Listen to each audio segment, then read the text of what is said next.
जब दुनिया के अंदर ये संकट है, पश्चिम एशिया में संकट है, तो पेट्रोलियम उत्पाद का असर केवल पेट्रोलियम पर नहीं पड़ेगा, बल्कि एग्रीकल्चर पर पड़ेगा, जीवन उपयोगी सामानों पर पड़ेगा, आम जीवन पर पड़ेगा। तो जो केंद्र और राज्य सरकार की जो भूमिका है वो बिल्कुल सीमित है।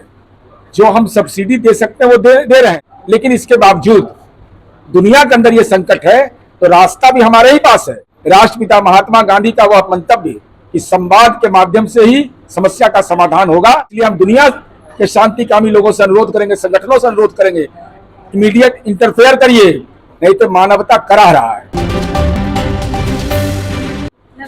पेट्रोल डीजल के दाम बढ़े, महंगाई देखने को मिल रही है, लोग परेशान हो रहे हैं। पेट्रोलियम उत्पाद देश के अंदर में आत्मनिर्भर है।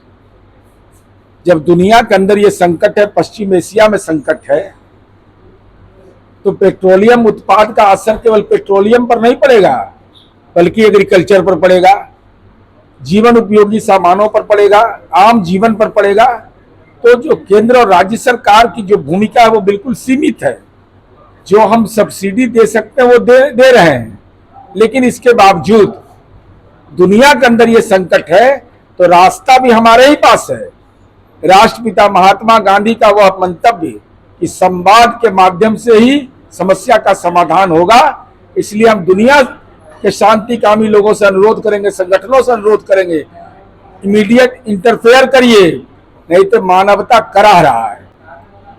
गरीबों पे इस पे असर पड़ेगा। अरे भाई, हम गरीब और अमीर का सवाल है, अब वो अलग विषय है कि सत्ता पक्ष की तो आलोचना होगी, लेकिन गाजियाबाद एक नेताजी गए हैं यहाँ से तो थाली नहीं ना परोसा जाएगा, मितव्ययिता दिखाइएगा ना। हाँ, अरे सीखना है तो नीतीश कुमार जी से सीखिए।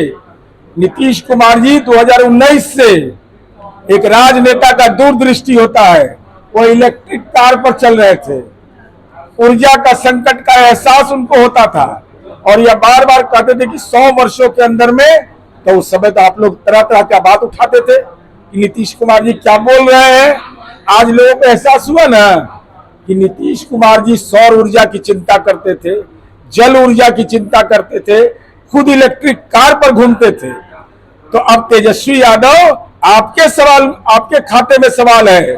जन्मदिन मनाइए, आशीर्वाद है, श्रेय है, लेकिन हमारी उम्मीद यह है कि व्यापक रूप से तैयारी मत करिए, ऐसा मत कर दीजिए कि एक ऐसा नजीर पेश करिए कि एक तरफ सत्ता को आप कह रहे हैं कि मितव्ययिता करिए और दूसरी तरफ फिजूल खर्ची का नमूना पेश कर दीजिए। सर, ये 4वीं बार पेट्रोल की दाम बढ़ी है और राहुल गांधी कह रहे हैं कि बहुत बड़ा संकट आने वाला है, तो क्या सही साबित हो रहा है? अरे भाई, केवल भारतवर्ष में बढ़ा है, ये पाकिस्तान में नहीं बढ़ा है, ये बांग्लादेश में नहीं बढ़ा है। जब पश्चिम एशिया में संकट है और अमेरिका और ईरान और इजराइल के बीच युद्ध की स्थिति है, तो ये केवल पेट्रोलियम का दाम नहीं बढ़ाता है, एग्रीकल्चर प्रोडक्ट का दाम बढ़ जाएगा। इसके बाद आगे बढ़िएगा तो जीवन उपयोगी सामान का दाम बढ़ जाएगा, ट्रांसपोर्टिंग बढ़ जाएगा। तो ये जीवन को प्रभावित कर रहा है। इसीलिए तो हम अनुरोध कर रहे हैं कि गांधी के रास्ते पर चल करके ट्रंप साहब अगर प्रधानमंत्री जी की प्रशंसा कर रहे हैं, भारतवर्ष की प्रशंसा कर रहे हैं, तो राष्ट्रपिता के बताए हुए रास्ते पर चलिए, वह बेहतर नतीजा देगा। बीते दिनों मोकामा में सोनू गुरु की घर रेड करने गई पुलिस से पहले पुलिस की तलाशी ले गई, काफी वायरल हो रहा है। नहीं, वो तथ्यगत नहीं पेश किया जा रहा है, क्योंकि सुविधा के अनुसार लोग तर्क देते हैं।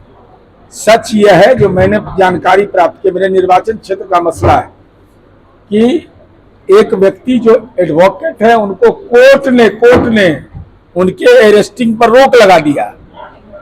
जब अरेस्टिंग पर रोक लगा दिया तो पुलिस के जाने का औचित्य क्या बनता है?